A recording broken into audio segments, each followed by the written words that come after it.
Hello.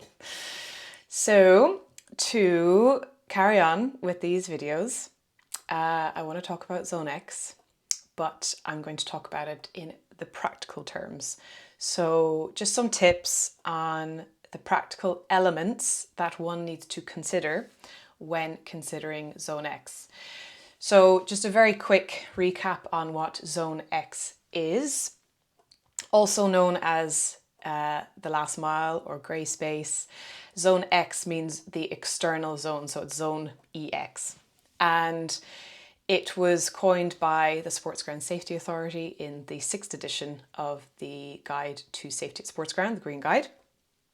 And it basically means the zone outside of Zone 5, which is the outer concourse and of sports grounds, and the space between basically transport hubs and the venue. So where the crowds are arriving and then moving as a crowd into the venue. So it's most often places such as train stations, car parks, taxi, pickup, drop off, load zones, shuttle bus load zones, and sometimes maybe, like a shopping centre if that's a place where people are going before they're coming to you. But usually it's the transport hub because it's part of the journey of where the crowds are coming from to the event. So, Zone X, the sort of practical tips. So I'm not going to go into the politics of Zone X because it is a very important subject. And there are reasons why we are where we are today with how different stakeholders or parties consider it. But today we're just going to look at the practical elements. Now, I was inspired to talk about this because during the pandemic, I actually wrote a book on the 4 S's of transport, and basically transport for major events. And probably never see the light of day. But essentially, the 4 S's of transport, which I then did a webinar on, are safety, service, signage and wayfinding, and stakeholders. And under the signage and wayfinding, I had in brackets and toilets. But essentially, those were the elements of transport, major events transport, that I would sort of navigate as what were the critical things to consider when we were planning transport for major events. Now, this can kind of pretty much be applied to Zone X because when I was working in transport for major events, I was in Zone X because I was always in that space between the train station or the airport or whatever transport hub or the shuttle bus service and the venue. I was always outside the venue. And this is why I'm quite passionate about Zone X, because I have seen how when things go well, and I have seen when things do not go so well. And more often than not, there are very simple things, measures that can be put in place that can take something from really not safe to a good operation. So this is why I want to share these tips today. So the safety and the service, of course, everything that we want to plan in our operation, our aim is to keep people safe.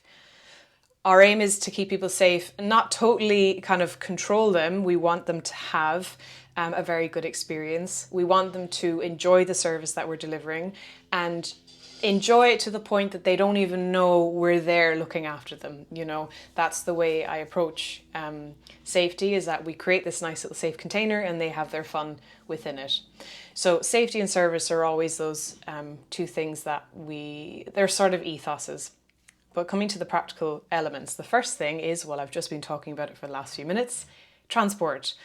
We want to know how our audience are getting to our event.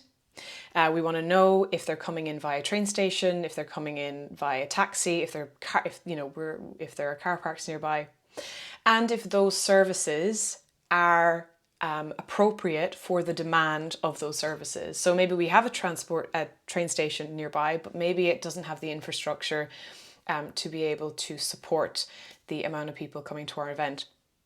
So transport demand modelling is a really good exercise to take to understand how our audience are coming to our event. If we need to then change the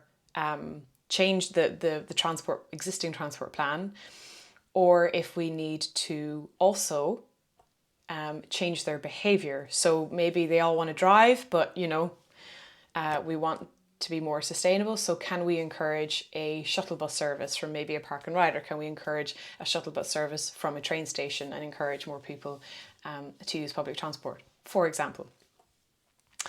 The next element is traffic management. Yes, that is part of transport, but it has a very different focus in the fact that we want to keep our spectators and our vehicles away from each other. Pedestrian vehicle mitigation is the sort of aim of the game here. Not only that, traffic management it improves the service that we're offering the crowd as they come to the event. It improves the transport service we're offering our clients, because not only do we have our crowds attending, we also have teams, athletes, VIPs, staff, broadcast, our media partners. So there's a whole host of people that we're taking care of that actually make the event happen, that we need to make sure we get them in and out effectively. In addition to that, a good traffic management plan gets the seal of approval sometimes, mostly from our residents and our stakeholders. And the reason being because, major events put on, actually kind of any event really, puts a lot of pressure and puts a lot of impact on our residents and our local stakeholders. And a good traffic management plan takes that pressure off and does its best to be able to reduce that impact on background demand and be able to not only service the event, but also take care of our residents. So, traffic management. Next one, I just mentioned it, stakeholders. When it comes to Zone X, then I actually think I should have started with stakeholders really, because getting stakeholders on board is kind of what makes or breaks the plan a lot of the times, because we really need them on side with us when we're planning an event. And actually, no matter what plan we put in place, if we've got someone who's not on our side, they will of course probably be more likely to object to whatever plan we want to put in place. And usually what I've noticed in major events is when we have everyone on side, we can tackle any problem that arises. One of the biggest challenges is actually getting the stakeholders buy-in. And by getting the stakeholders buy-in, and when I say stakeholders, I mean businesses, residents, landowners, transport operators, the venue itself obviously is the event organisers, the emergency services, and any kind of other people who are immediately affected by the event. So getting them all in as we develop this Zone X plan is crucial, because the more engaged they are, then the more willing they are to come up with maybe some options or solutions that we might not have considered prior. Also because as event organisers, usually we may not know the area as well as those who live in it. So we want to default to the expertise of those people who live and breathe this area every day and get their buy-in. So from that, signage and wayfinding. Signage can be relatively cheap compared to the other systems that we're putting in place, and it is often overlooked. Most events that I've done, there comes this part of where someone goes, who's putting wayfinding in from this location to the venue? So it's one that gets kind of missed. That last mile, was often getting missed at events and put in last moment. Good signage plan, once again, can have a huge impact on safety and efficiency of the event service. If we've got an arrow going left and we actually want people to go right, that can have a huge impact on how the plan operates and can impact the safety of those in attendance. There are existing stadiums that don't have good signage from, existing car parks to the venue. And it really it's not rocket science. In order to understand good signage and wayfinding is just attend one of the events, or don't, just go to the car park or go to the usual transport hub that people come in for this event, walk the route and, pretend that you don't know where the venue is, walk the route and go, I need a sign here, whatever. And then on egress, if there's any specific egress plan, how temporary signage can support with that. In Birmingham for the Commonwealth Games last year, I was looking after the city centre transport, and it was a very congested city centre with a lot happening on it. You know, festival live sites, 2 competition venues, our shuttle service, like regular transport services. And so in order to keep the crowd moving, we created a map that you just tore off a pad, a map with all of the key areas that attendees would want to know about or be able to go from, you know, when they come into the city centre. And what it did was when people got off the bus, you know, 14,000 people coming back after an event, we want to keep that crowd moving. So we would tear off this map, give it to them, and it meant that our staff could continue with managing the crowd, and it meant that people didn't stop and loiter, trying to look on their phone, trying to figure out where they're going, you know, getting disorientated because they don't know where they are. Whereas you give them this map, it says, you know, it says where we are, and they are empowered to be able to make their own decisions, and it just kept that crowd moving. It was a real asset to the event. Then we have welfare for both staff operating in Zone X and the audience. So usually that means toilets.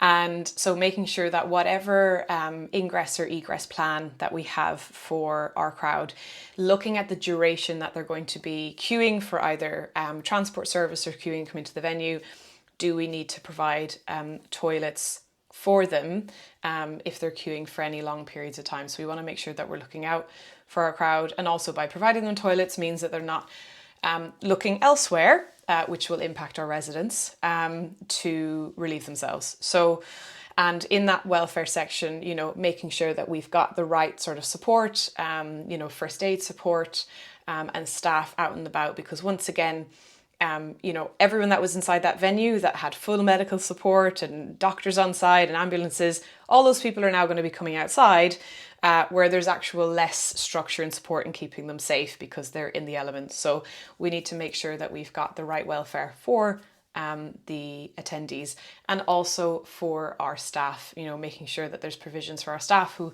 usually will be spending a lot of time outside.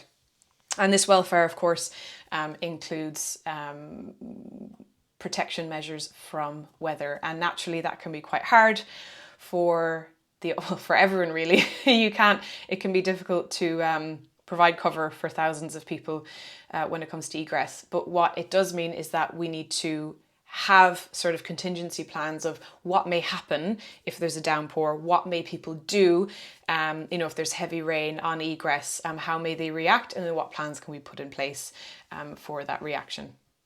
And then finally, crowd management. So of course, you know, where are we going to deploy our stewards? Where are we going to deploy security staff to support with the movement, the safe movement of crowds, the safe queuing of crowds, and directing them into either search lanes for the venue or to support them into the train station. So directing them down different routes to car parks or whatever.